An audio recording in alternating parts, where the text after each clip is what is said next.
اعوذ باللہ من الشیطان الرجیم بسم اللہ الرحمن الرحیم والعصر ان الانسان لفی خسر الا الذین آمنوا وعملوا الصالحات وتواصوا بالحق وتواصوا بالصبر صدق اللہ مولانا العظیم وصدق رسولہ النبی الکریم ببرکتہ ان اللہ وملائکتہ یصلون علی النبی یا ایہا الذین آمنوا صلوا علیہ وسلموا تسلیما اللہم صلی علی سیدنا و نبینا و مولانا محمد وبارک وسلم وصلی علیہ۔ آج کا ہمارا عنوان ہے انسان خسارے میں ہے۔ جو سورہ میں نے تلاوت کی ہے اس میں اللہ پاک نے ارشاد فرمایا ہے والعصر، قسم ہے زمانے کی۔ جب اللہ پاک نے قسم اٹھائی ہے تو اس کا مطلب یہ ہے کہ جو آگے بات کی جا رہی ہے وہ کوئی بہت خاص ہے، بہت اہم بات ہے، تو اس لیے اللہ پاک نے قسم اٹھائی ہے۔ وہ کسی بھی چیز کی ہو قسم، وہ قسم اہم ہے کیونکہ وہ خالق کائنات اٹھا رہا ہے۔ تو یہاں قسم زمانے کی ہے۔ اس زمانے کے اوپر مفسرین نے بہت سی باتیں کی ہیں، جن میں زیادہ مشہور بات یہ ہے کہ یہ زمانہ وہ زمانہ ہے جو آقا دو جہاں علیہ تحیت و ثنا کا زمانہ ہے۔ آقا دو جہاں صلی اللہ علیہ وآلہ وسلم کا زمانہ ہی وہ زمانہ ہے جس کی قسم اٹھائی جا سکتی ہے۔ تو اللہ پاک نے اس زمانے کی قسم اٹھا کے ارشاد فرمایا ہے والعصر، قسم ہے مجھے زمانے کی، ان الانسان لفی خسر، کہ انسان خسارے میں ہے۔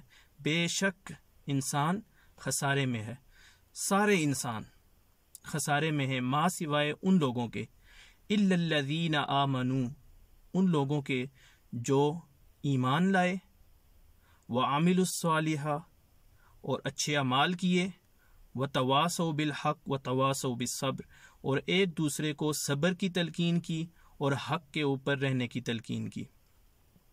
یہ چار صفات ہیں۔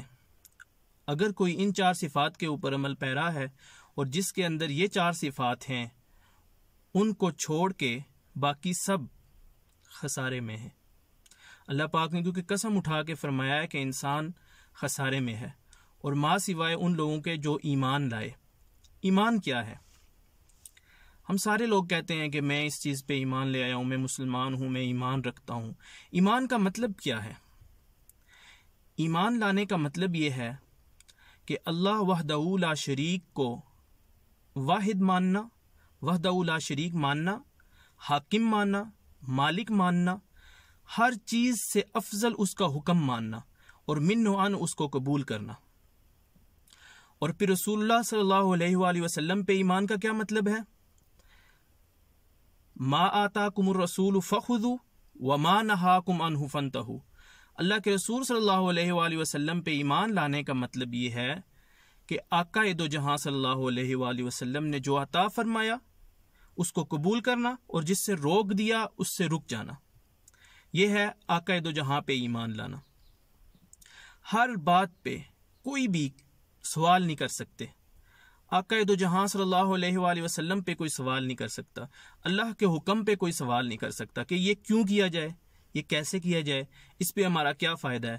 بس اللہ کا حکم ہے تو وہ کام کریں، اور جس سے اللہ نے روکا ہے اس سے رک جائیں۔ اللہ کے رسول صلی اللہ علیہ وآلہ وسلم نے جس کام کا حکم دیا اور جو خود کر کے دکھایا اس کو کرنا ہے، اس کے اوپر عمل پیرا ہونا ہے، اور جس حکم سے روکا ہے اس سے رک جانا ہے۔ یہ ہے اللہ پاک پہ اور اللہ کے رسول صلی اللہ علیہ وسلم پہ ایمان لانا۔ اب ہے کہ اچھے اعمال کیا ہیں؟ ایمان لانے کے بعد جو دوسری پہلی صفت بیان کر دی گئی ہے، ایمان کے بعد ضروری کام ہے، وہ ہے اچھے اعمال۔ اب مجھے کیسے پتا چلے کہ جو یہ میں کام کر رہا ہوں یہ اچھا ہے یا برا ہے، یہ عمل اچھا ہے یا برا ہے؟ ہر کام میرے نظریے میں تو ٹھیک ہی ہے، اچھا ہی ہوتا ہے، فائدے کے لیے ہوتا ہے، لیکن اب میں اللہ پاک سے ہی پتا کرنا پڑے گا نا کہ کون سا کام اچھا ہے اور کون سا کام برا ہے، کون سا کام عمل صالح ہے اور کون سا کام عمل صالح نہیں ہے۔ تو جس کام کا اللہ نے حکم دیا ہے کرنے کے لیے اس کام کو کرنا عمل صالح ہے، اور ہر اس کام سے رکنا جس سے اللہ پاک نے رکنے کا حکم دیا ہے، اس سے رکنا عمل صالح ہے۔ یعنی کہ اللہ اور اس کے رسول صلی اللہ علیہ وآلہ وسلم نے جو حدود مقرر کر دی ہیں ان حدود کے اندر رہ کے زندگی گزارنا، اپنے پاس سے اپنی خواہشات کی تکمیل نہیں کرنی کسی صورت میں، ہر صورت میں، ہر لمحہ، ہر لحظہ، ہماری زندگی کا لمحہ لمحہ، لحظہ لحظہ، قدم بقدم ہم جو بھی فیصلہ کرتے ہیں، جو بھی معاملہ طے کریں، اللہ اور اس کے رسول صلی اللہ علیہ وآلہ وسلم کی مرضی کے مطابق ہونا چاہیے۔ اب ہے صبر کی تلقین کرنا۔ اب صبر کیا ہے؟ صبر کا بھی لفظی معنی ہے رک جانا۔ کس چیز سے رک جانا؟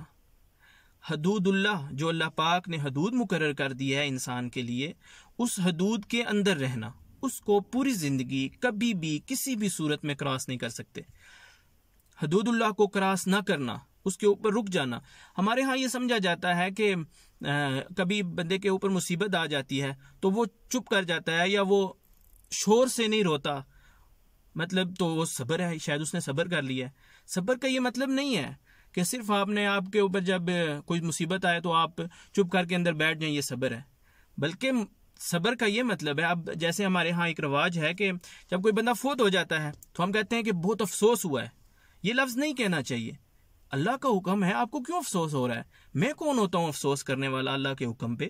جب اللہ پاک نے مجھے کہہ دیا ہے کہ میں نے یہاں آزمائش کے لیے بھیجا ہے، جب آزمائش مکمل ہو جائے گی تو میں تمہیں واپس لے جاؤں گا، تو جب مجھے اللہ پاک واپس لے کے چلے جائیں تو میں افسوس کرنا شروع کر دوں؟ میری کیا مجال ہے کہ میں افسوس کروں؟ کسی چیز کا کوئی افسوس نہیں ہوتا، موت پہ افسوس نہیں ہوتا۔ ہاں کیونکہ اچھا وقت ہمارا گزرا ہوتا ہے، ایک دوسرے کے ساتھ اچھا ٹائم گزرا ہے تو آنکھوں میں آنسو آنا، دکھ ہونا، دل کا غم زدہ ہونا، یہ تو فطرت ہے، لیکن افسوس کرنا کوئی فطرت نہیں ہے۔ تو صبر یہ ہے کہ اللہ کی حدود کے اندر رہنا۔ اللہ پاک نے اب جو بھی کام کہا، اب کے اوپر جتنی مصیبت آ جائے آپ اللہ کا شکر ادا کریں کہ اللہ نے کیا ہے تو صحیح، سو کے مجھے کوئی پرابلم نہیں ہے۔ اور پھر دین حق کے اوپر استقامت۔